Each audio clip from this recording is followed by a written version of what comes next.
السلام علیکم ورحمۃ اللہ وبرکاتہ۔ آج ہم سورہ بقرہ پارٹ 17 میں آیت نمبر 122 سے آغاز کریں گے۔ 122۔ پچھلی نشست میں ہم نے سورہ بقرہ پارٹ 16 میں آیت 118 سے لے کر 121 تک کی تلاوت کی، اس کے معنی اور مفہوم پر غور کیا اور یہ سمجھنے کی کوشش کی کہ اللہ سبحانہ و تعالی ہم سے اس قرآن میں کیا کلام کر رہا ہے۔ تو آگے بڑھنے سے پہلے ہم پیچھے کا تھوڑا سا خلاصہ کر لیتے ہیں تاکہ کہ آگے کی آیاتوں کو سمجھنے میں آسانی بھی ہو اور ایک ربط بھی بن جائے۔ ہم مختصراً سا خلاصہ کریں گے جس میں ہم قرآن پڑھنے کے بجائے صرف ترجمہ کریں گے تاکہ پھر جب ہم آگے کی آیتوں کو پڑھیں اور اس کا ترجمہ کریں تو سمجھنے میں آسانی ہو۔ تو اس کا آغاز 118 سے کرتے ہیں۔ اللہ سبحانہ و تعالیٰ نے پچھلے اس سے پہلے کی آیاتوں میں اہل کتاب کی جو سرکشی کا ذکر کرتے ہوئے فرمایا کہ وہ نبی صلی اللہ علیہ وآلہ وسلم پر ایمان نہیں لا رہے اور کیا تقاضا کر رہے، کیا فرمائشیں کر رہے ہیں ان سے۔ تو اللہ فرماتا ہے یہ تو اہل کتاب کا عالم ہے، پھر وہ لوگ جن کے پاس علم نہیں، جن کو ہم نے کوئی کتاب نہیں دی، یعنی کہ مکے کے مشرکین کی بات ہو رہی ہے کہ نہ ان کے پاس کوئی تورات آیا، نہ زبور آیا، نہ کوئی انجیل آیا، تو ان کا اپنا یہ کیا عالم ہے کہ ان کی فرمائشیں کیا ہیں۔ تو اللہ فرماتا ہے وہ نبی سے فرمائش کرتے ہیں کہ ہمیں اللہ سے کلام کرواؤ، یعنی کہ جو تم ہمارے پاس نبی آئے ہو ہم تم پر ایمان نہیں لاتے، اللہ خود ہم سے کلام کرے تو پھر ہم ایمان لائیں گے، یا تم کوئی معجزہ صادر کر دو۔ تو اللہ فرماتا ہے کہ یہ کوئی انہونی بات نہیں، ان سے پہلے کے لوگوں نے بھی اسی طرح کی فرمائش کی ہے، تو ان کے اور ان کے دل مشابہ ہو گئے، ایک جیسے ہو گئے، کہ بجائے یہ کہ اللہ کی جو نشانیاں ارض و سماوات یعنی زمین اور آسمان میں پھیلی ہوئی ہیں خود ان کی ذات میں، ان پر غور کرے، تو وہ نبی سے تقاضا کر رہے ہیں کہ ہمیں کوئی معجزات دکھائے جائے۔ اللہ فرماتا ہے کہ نشانیوں کے لیے اللہ نے زمین آسمان میں اپنی نشانیاں خوب بھیج دی ہیں، یقین کرنے والوں لوگوں کے لیے ان نشانیوں میں کافی سبق ہے۔ تو اللہ فرماتا ہے کہ ہم نے یقین کرنے والے لوگوں کے لیے نشانیاں کافی بھیجی ہیں، واضح کر کے نشانیاں بھیجی ہیں، اور اے نبی ہم نے آپ کو ان کو نشانیاں بھیجنے کے لیے نہیں بلکہ ایک درست مقصد کے لیے بھیجا ہے، اور وہ مقصد یہ ہے کہ آپ انہیں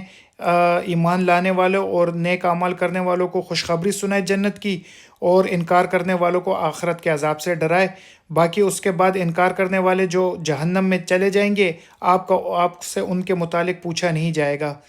پھر اللہ فرماتا ہے کہ تخاطب یعنی کہ سلسلہ کلام کو پھر یہودوں اور نصارہ کے ساتھ ملاتے ہوئے اللہ فرماتا ہے کہ جہاں تک ان یہودیوں اور نصارہ کا تعلق ہے تو یہ تو آپ سے کبھی بھی راضی نہیں ہوں گے، یہاں تک کہ آپ ان کی دین کی پیروی نہ کر لیجئے جن کو یہ ہدایت سمجھتے ہیں۔ تو اے نبی ان کو کہہ دیجئے کہ اصل ہدایت تو اللہ کی ہدایت ہے، ان کی تحریفات اور ان کے فتوے اور ان کے من گھڑت جو تحاریف ہے وہ ہدایت نہیں ہے۔ اور اے نبی اگر آپ نے ان کی خواہشات کی پیروی کی بعد اس کے آپ کے پاس قرآن کی شکل میں صریح علم آ گیا تو اللہ کے علاوہ نہ آپ کا کوئی مددگار ہوگا اور نہ ہی کوئی حمایت کرنے والا ہوگا۔ باقی آپ مطمئن رہیں کہ ان اہل کتاب میں سے جن کو ہم نے کتاب دی، توریت، زبور اور انجیل، ان میں سے کچھ لوگ ایسے بھی ہیں جو کہ اپنی کتابوں کی تلاوت اس طرح کرتے ہیں جس طرح کرنے کا حق ہے، یعنی کہ ضد اور عنات اس میں سے نکال کر اس کی تلاوت کرتے ہیں اور اس کے معنی مفہوم پر غور کرتے ہیں۔ اللہ فرماتا ہے یہی وہ لوگ ہوں گے جو اس قرآن پر ایمان لائیں گے، یعنی کہ جو آپ ان کے اوپر تلاوت کر رہے ہو وہ اس کے اوپر ایمان لائیں گے۔ رہ گئے وہ لوگ جو انکار کرنے والے ہیں، یہی لوگ خسارہ پانے والے ہوں گے۔ تو یہاں پر جو ہے سورہ 40 سے جو دوسری فصل سٹارٹ ہوئی تھی 121 پہ ختم ہو گئی۔ پوچھنے والوں نے مجھ سے پوچھا بھی کہ یہ فصل سے کیا مراد ہے؟ اس کو آپ مضمون سمجھ لے، ٹاپک سمجھ لے، پورشن سمجھ لے۔ فصل بیسیکلی کہتے ہیں کسی چیز کو دوسری چیز سے الگ کر دینا۔ تو سورہ بقرہ اصل میں آپ اس کو سمجھنے کے لیے آپ کو سمجھنا ہوگا کہ یہ 7 فصل، 7 ٹاپک ہیں اس کے اندر، جس میں یہ سورہ بقرہ تقسیم ہے۔ پہلا ٹاپک تو یہ ہے کہ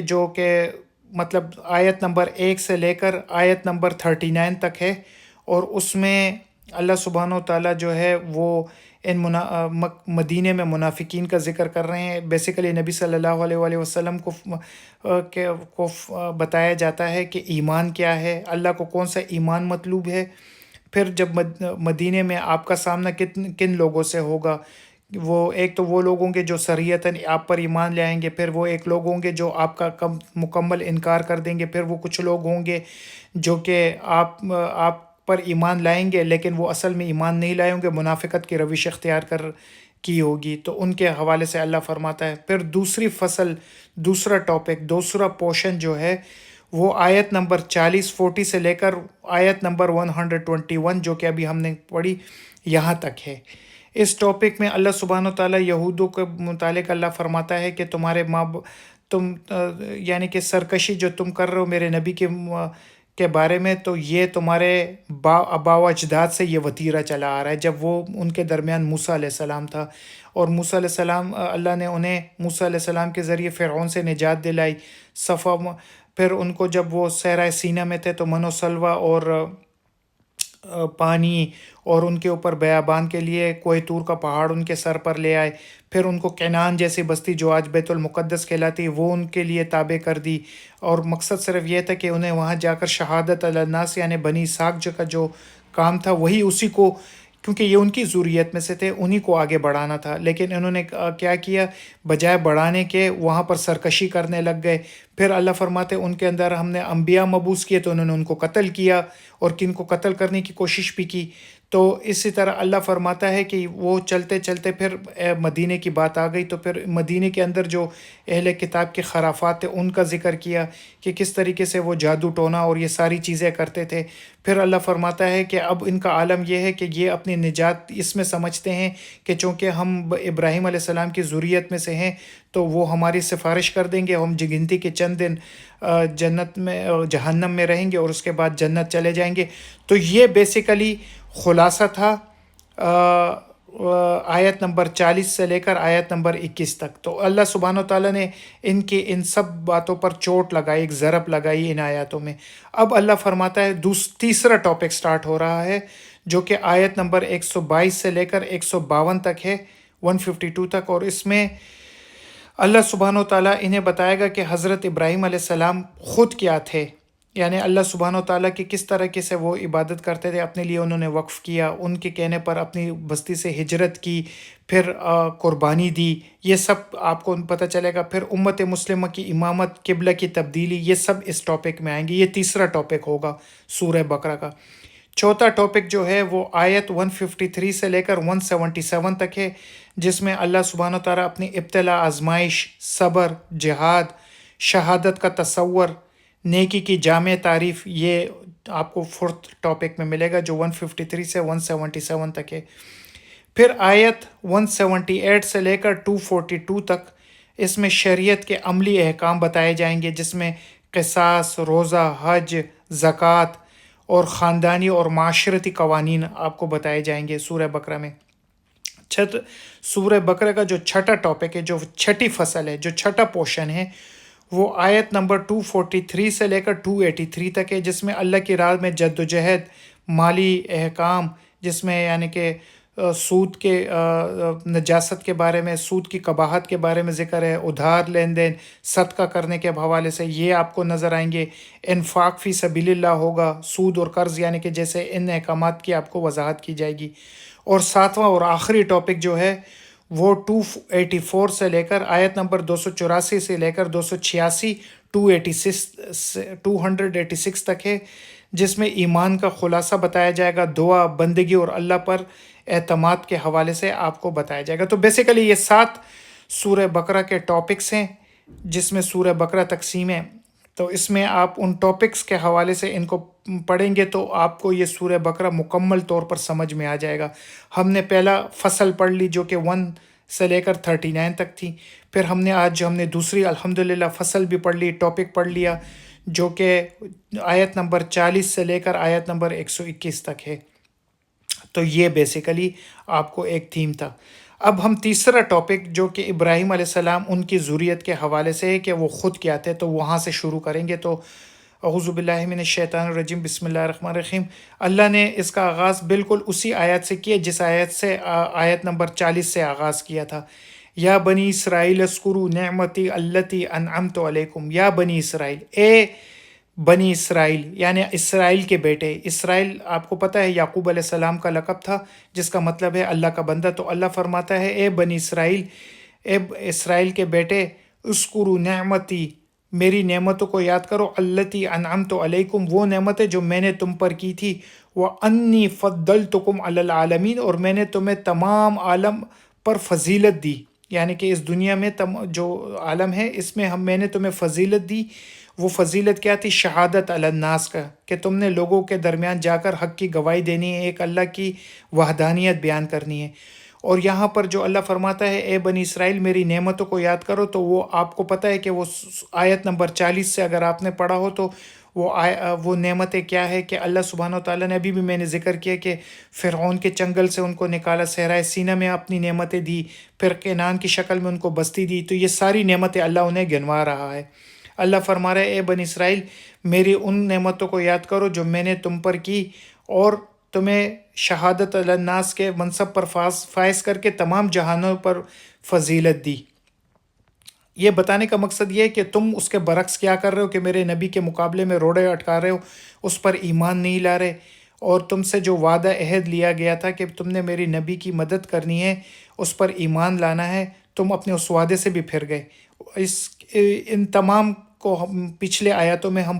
تفصیل سے اور کئی بار ڈسکس کر چکے ہیں۔ تو آپ سے گزارش ہے کہ اگر آپ نے اس کا بہت تفصیل سے پڑھنا ہے تو پچھلے کے پارٹس، سورہ بقرہ کے پارٹس آپ ان ویڈیو کو دیکھیے۔ تو اللہ فرماتا ہے وَاتَّقُوا يَوْمًا لَا تَجْزِي نَفْسٌ عَن نَفْسٍ شَيْئًا، ڈر جاؤ اس دن سے جب کوئی شخص کسی دوسرے شخص کے کام نہیں آئے گا، وَلَا يُقْبَلُ مِنْهَا عَدْلٌ، نہیں کسی سے کوئی معاوضہ وصول کیا جائے گا، وَلَا تَنْفَعُهَا شَفَاعَةٌ، اور نہیں کسی کی سفارش کسی کے کام آئے گی، وَلَا هُمْ يُنصَرُونَ، اور نہیں اس کی مدد کی جائے گی کسی بھی زاویے سے۔ تو یہاں پر اس کو سمجھتے ہیں کہ اللہ فرماتا ہے کہ تم جو میرے اس نبی پر ایمان نہیں لا رہے، اہل کتاب سے مخاطب ہوتے ہوئے کہا جو کہ یہود اور نصارہ دونوں ہیں، کہ اس کی بنیادی وجہ کیا ہوتی ہے کہ اللہ فرماتا ہے کہ اس کی بنیادی وجہ یہ ہے کہ ان اہل کتاب کے اس کے راستے میں جو رکاوٹ ہے وہ یہ ہے کہ ان کی ان کے اولاد ہوگی، یعنی کہ جب کوئی شخص اللہ فرماتا ہے وَاتَّقُوا يَوْمًا لَا تَجْزِي نَفْسٌ عَن نَفْسٍ شَيْئًا، ڈر جاؤ اس دن سے جب کوئی شخص کسی دوسرے شخص کے کام نہیں آئے گا، یعنی آخرت میں۔ تو جب اللہ فرماتا ہے اہل کتاب سے، وہ شخص کیا ہے؟ تو اہل کتاب اپنی برادری، خاندان، رشتہ داری، دوست احباب، ان کی وجہ سے نبی صلی اللہ علیہ وآلہ وسلم پر وہ ایمان نہیں لاتے۔ تو اللہ فرماتا ہے کہ اس پر ان کی اس نظریے پر چوٹ لگاتے ہوئے کہ فرماتا ہے کہ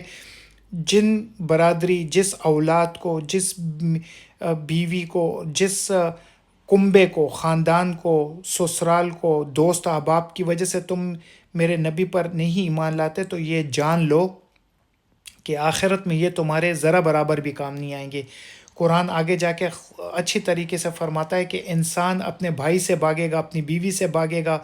اپنے بیٹے سے بھاگے گا، اور اس کنبے سے بھاگے گا، اس خاندان سے بھاگے گا جس نے دنیا میں اس کو پناہ دی تھی، اور کہے گا کہ مجھ سے یہ سب کچھ لے لیا جائے اور اس کے بدلے مجھے جو ہے نا آخرت مطلب جو عذاب اس کو مل رہا ہے اس سے مجھے نجات مل جائے، تو میں یہ سب دینے کے لیے تیار ہوں۔ یہ آگے جا کے قرآن میں آئے گا۔ تو اللہ اسی کی طرف اشارہ فرماتا ہے اہل کتاب کو کہ جس کنبے کی وجہ سے تم یہ سب کر رہے ہو، یاد رکھو یہ تمہارے ذرا برابر بھی کہ آخرت میں کام نہیں آئیں گے۔ وَلَا يُقْبَلُ مِنْهَا عَدْلٌ، اور نہ ہی تم سے کسی قسم کا کوئی معاوضہ قبول کیا جائے گا جہنم سے نجات اور آخرت کے مصائب سے نجات کے لیے، کیونکہ اور دوسرا اہل کتاب کا جو وہ ہوگا وہ کیا ہے کہ دنیا، کیونکہ ان کی جو بزنس تھے، جو سرمایہ کاری انہوں نے کی تھی، جو مطلب اپنی جو دنیا کے جتنے بھی وہ چیزیں تھیں، بزنس وغیرہ، وہ انہی کے درمیان لین دین تھے، تو ان کو یہ ڈر تھا کہ اگر ہم نے اس نبی پر ایمان لے آیا تو اس کے ذریعے سے جو ہماری دنیا ہے، جو ہمارا بزنس چل رہا ہے، یہ ہم سے چھن جائے گا۔ ہم تجارت مزید نہیں کر سکیں گے ان کے درمیان، ہمیں خاندان سے عاق کر دیا جائے گا، اور جو ہمارے پاس یہ دولت، شان و شوکت ہے، یہ ہم سے چھن جائے گی۔ پھر اس کے اندر خاص طور پہ علماء جو ہے، خاص طور پہ یہود کے جو علماء ہے، جنہوں نے تحاریف اور فتوے کے ذریعے اپنے لیے دکان کھول رکھی تھی، چندوں کی صورت میں، صدقے کی صورت میں، زکوٰۃ کی شکل میں، اور الٹے سیدھے فتوے دے کر اس طریقے سے وہ دولت جمع کر رہے تھے، جس کی تفصیل ہم پیچھے کر چکے ہیں۔ تو یہ بھی اللہ نے فرمایا کہ یہ بھی جو ہے نا، جو تم دنیا بنا رہے ہو، یہ دنیا کا یہ مال و دولت تمہارے آخرت میں کسی بھی کام نہیں آئے گی۔ تو اسی لیے تم میرے نبی پر ایمان لاؤ اور اس کو چھوڑ دو، کیونکہ آخرت میں اگر تم یہ سمجھتے ہو کہ یہ دنیا کا جو تم نے 2 نمبر طریقے سے مال کمایا ہے، یا 1 نمبر طریقے سے جو تم نے مال کمایا ہے، اس کے ذریعے تم آخرت میں کوئی کامیابی حاصل کر لو گے، ہرگز تمہارا یہ نظریہ غلط ہے۔ اور تیسرا اللہ فرما رہا ہے وَلَا تَنْفَعُهَا شَفَاعَةٌ وَلَا هُمْ يُنصَرُونَ، اور وَلَا تَنْفَعُهَا شَفَاعَةٌ، اور نہیں کسی کی سفارش تمہارے ذرا برابر بھی کام آئے گی۔ ان کے جو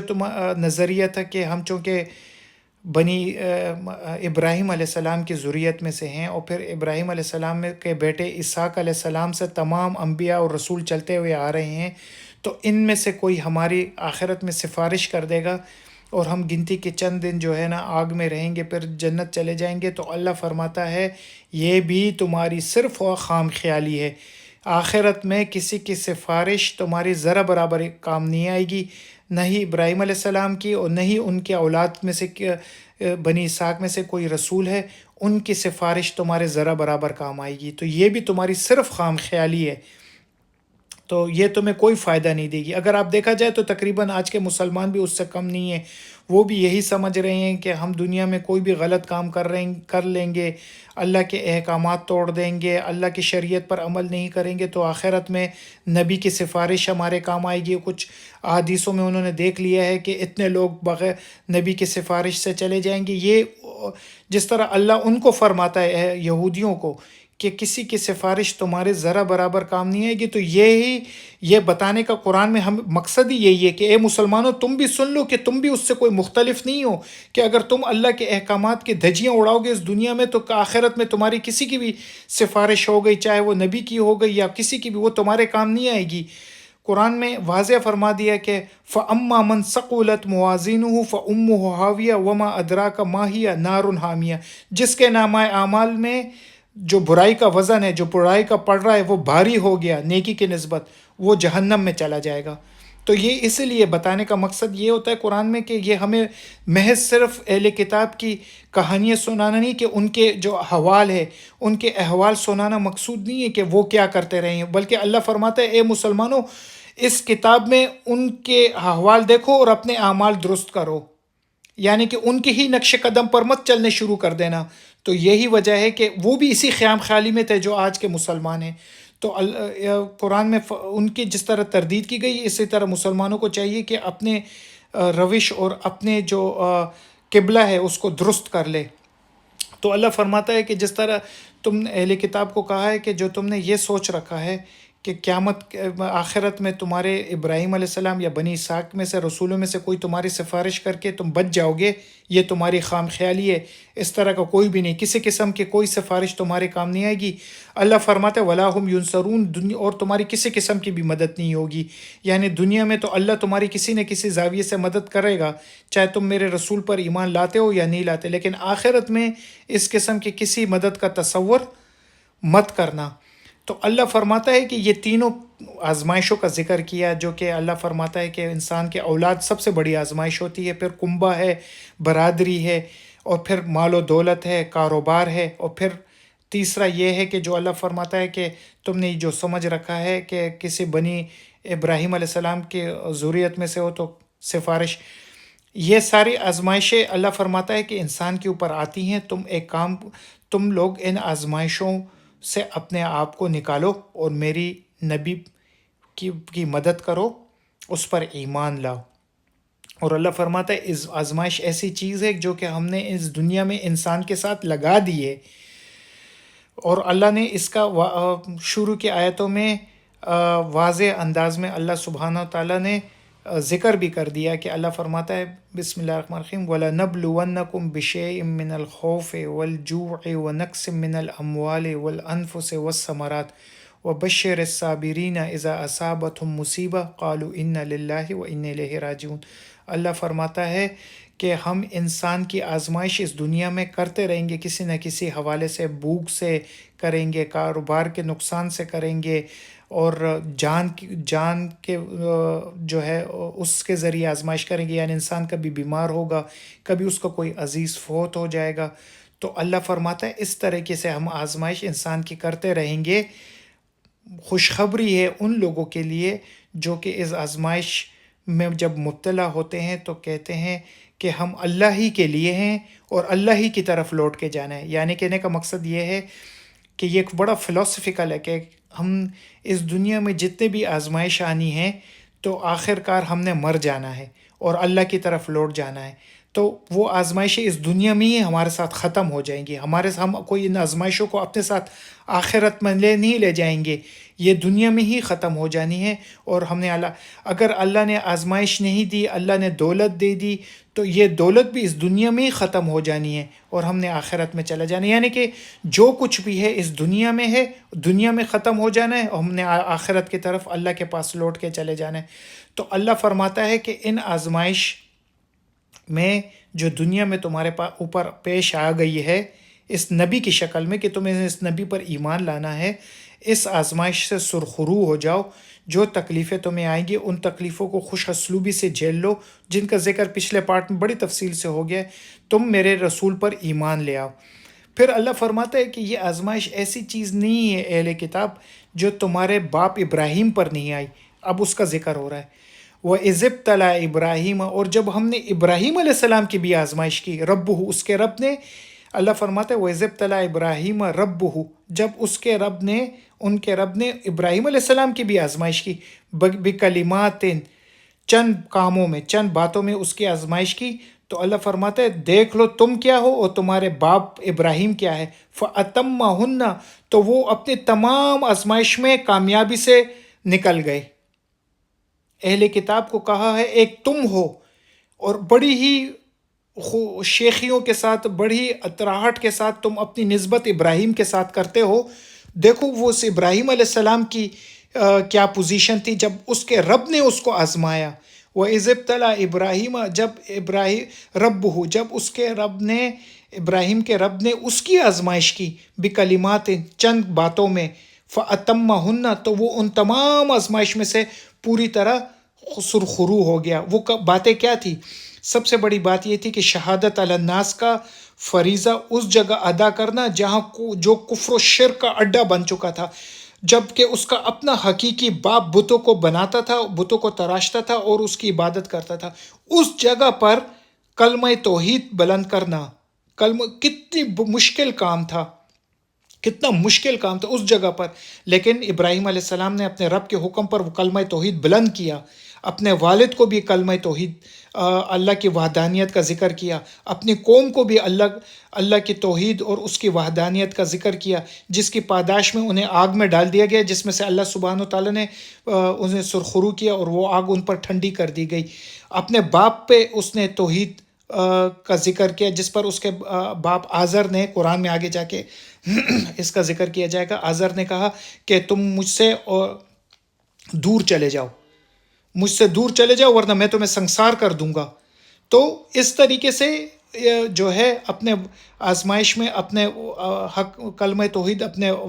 والد کو بلند کیا، اپنے باپ کو بلند کیا،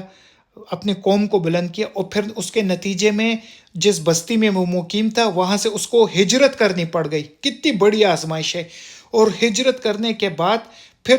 اس سے بھی بڑی آزمائش اس کے بیٹی کی شکل میں، کہ اس کو اسماعیل علیہ السلام، اس کو بیٹے کو کہا، ابراہیم علیہ السلام کو خواب میں کہا گیا کہ تم نے اپنے بیٹے کو ذبح کرنا ہے۔ تو اس کی اور پھر وہ ایسا نہیں کہ ڈر گیا کہ اس بیٹے کو تو میں نے منت و مرادوں سے اللہ سے مانگا تھا، 80 سال کی عمر میں مجھے پہلا بیٹا نصیب ہوا، اور اب وہی بیٹے کو مجھے ذبح کرنا ہے؟ نہیں، اس نے کہا کہ اپنے بیٹے سے ذکر کیا، اور اسماعیل علیہ السلام نے کہا کہ ہاں بالکل، آپ رب نے جو آپ کو حکم دیا ہے آپ اس پر عمل پیرا کریں۔ اپنا جو پیشانی ہے زمین پر رکھا، اور ابراہیم علیہ السلام نے چھری نکالی اور اس کو ذبح کرنے کے لیے کرنے لگے، جس سے اللہ نے انہیں روک دیا۔ کہنے کا مقصد یہ ہے کہ وہ یہ بھی کرنے کے لیے تیار ہو گئے تھے، اپنے لخت جگر کو، اپنے بیٹے کو ذبح کرنے کے لیے بھی وہ تیار ہو گئے تھے۔ تو کتنی بڑی آزمائش تھی، اور اس طرح کی کئی بھی ہے، لیکن میں نے مختصراً آپ کو یہاں پر ان بڑی بڑی آزمائشوں کا ذکر کیا کہ اس میں سے وہ سرخرو ہو گئے۔ تو اللہ فرماتا ہے تم جس اطراحٹ کے ساتھ ابراہیم سے اپنی نسبت کرتے ہو، اپنے آپ کو دیکھو، اپنے اولاد کے لیے اور اپنے مال و دولت کے لیے، اپنے کنبے کی خاطر تم جو ہے میرے نبی پر ایمان نہیں لا رہے، اس کی مدد نہیں کر رہے، جبکہ ابراہیم علیہ السلام تو تم سے بڑی بڑی آزمائشوں سے گزر گئے۔ تو تم کس قسم کے اپنے آپ کو ان کے ذریت میں سے کہتے ہو کہ جب تم ان میں سے کسی ابتلا، کسی آزمائش کے اوپر جانے کے لیے تیار ہی نہیں ہو۔ تو یہ اللہ نے فرمایا کہ وَإِذِ ابْتَلَىٰ، جب ہم نے وَإِذِ ابْتَلَىٰ إِبْرَاهِيمَ رَبُّهُ، جب ان کے رب نے ابراہیم کی بھی آزمائش کی، بکلمات، چند کاموں میں جن کا میں نے ابھی ذکر کر دیا، فَأَتَمَّهُنَّ، وہ سب میں سے سرخرو ہو گئے۔ تو اللہ نے فرمایا اس سرخرو کے ہونے کے بعد اللہ نے فرمایا قالا، اللہ نے فرمایا انی جاعلک للناس اماما، میں تمہیں اب لوگوں کا امام بنانے جا رہا ہوں، یعنی شہادت علی الناس کا منصب اب تمہیں میں سونپنے جا رہا ہوں، کہ تم نے لوگوں میں جا کر تمہیں، یعنی کہ ایک طریقے سے میں رسول بنانے جا رہا ہوں، اور تمہارا کام یہ ہوگا کہ تم نے لوگوں میں جا کر اللہ کی توحید بیان کرنی ہے، اور اللہ کے حکم سے کعبے کی تعمیر کرنی ہے، اپنے بیٹے اسحاق کو کنعان میں جا کر آباد کرنا ہے، اور وہاں سے جا کر شہادت علی الناس کا فریضہ سر انجام۔ اس طرح جملہ جتنا بھی میں نے آپ کو بتایا جملتاً، یہ اس کو کہا گیا، اور اسے کہا گیا کہ میں تمہیں اب رسول بنانے جا رہا ہوں۔ تو قالا، تو ابراہیم علیہ السلام نے فرمایا وَمِن ذُرِّيَّتِي، اور میرے اولاد کو بھی نا، یعنی کہ ایک طریقے سے اس کو خوشی ہو گئی ابراہیم علیہ السلام کو، اور انہوں نے کہا کہ اب میری اولاد بھی یہ ہوگی نا۔ تو اللہ نے فرمایا قالا، اللہ نے فرمایا بالکل ان میں سے چند ہوں گے، لیکن لا ینال عہد الظالمین، میرا عہد جو میں نے تم سے باندھا ہے کہ میں تمہیں بنانے جا رہا ہوں، تمہاری ذریت میں سے بھی رسول ہوں گے، یہ عہد ظالم اولاد میں سے تمہارے نہیں ان کو پہنچے گا۔ یعنی کہ میرا جو یہ عہد شہادت علی الناس کا فریضہ ہے کہ تمہیں رسول بناؤں گا، میں تمہاری اولاد میں انبیاء کو بھی بھیجوں گا، لیکن یہ تمہارے ان اولاد کے لیے نہیں ہے جو کہ ظالم ہوں گے۔ یعنی ایک طریقے سے اللہ نے مدینے کے اہل کتاب کی طرف مخاطب ہوتے ہوئے کہا کہ تم وہ ظالم لوگ ہو، تبھی تو تم میں جو ہے رسول نہیں آیا، رسول بنی اسماعیل میں سے آیا جو کہ نبی صلی اللہ علیہ وسلم ہے۔ تو اللہ نے ایک طریقے سے انہیں بتایا کہ یہ جو تم یہ میرے رسول کا اس بات پر بھی انکار کر رہے ہو کہ تمام انبیاء اور رسول تو بنی اسحاق میں سے آئے ہیں، تو یہ تو ہم میں سے کسی کو ہونا چاہیے تھا۔ تو اللہ نے ایک طریقے سے ان کی ان خام خیالی کا جواب دیا ہے کہ تم میں رسول اس وجہ سے بھی نہیں آیا کہ یہ کوئی ہم نے عہد تمہارے باپ ابراہیم سے نہیں لے رکھا تھا کہ ان کو اسحاق میں سے آئے گا، جو عہد میں نے لے رکھا تھا وہ یہ عہد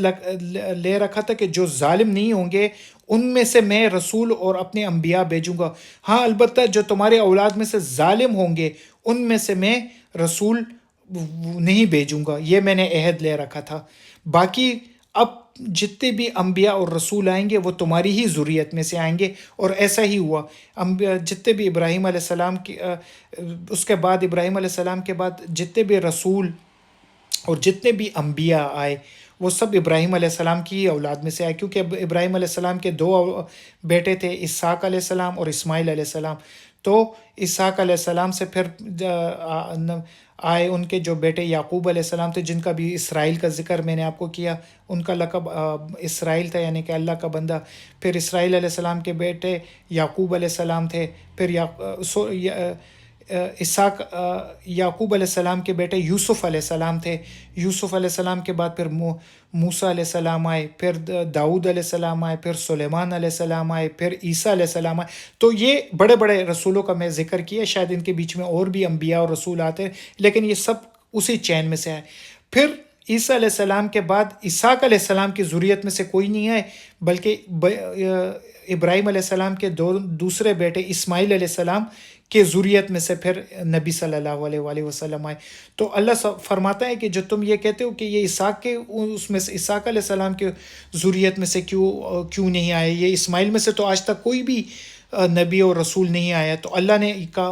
فرمایا کہ یہ میرا عہد یہ نہیں تھا کہ اسحاق علیہ السلام میں سے ہی سارے رسول آئیں گے، میرا یہ عہد یہ تھا کہ جو اللہ کے احکامات پر عمل کریں گے اور شہادت علی الناس کا فریضہ سر انجام دیں گے، ان میں سے آئیں گے، جو ظالم ہوں گے ان میں سے نہیں آئیں گے.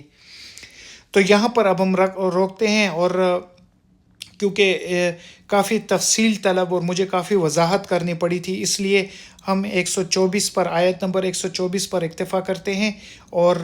125 کے لیے پھر انشاءاللہ اگلی نشست میں حاضر ہوں گے. السلام علیکم ورحمۃ اللہ وبرکاتہ.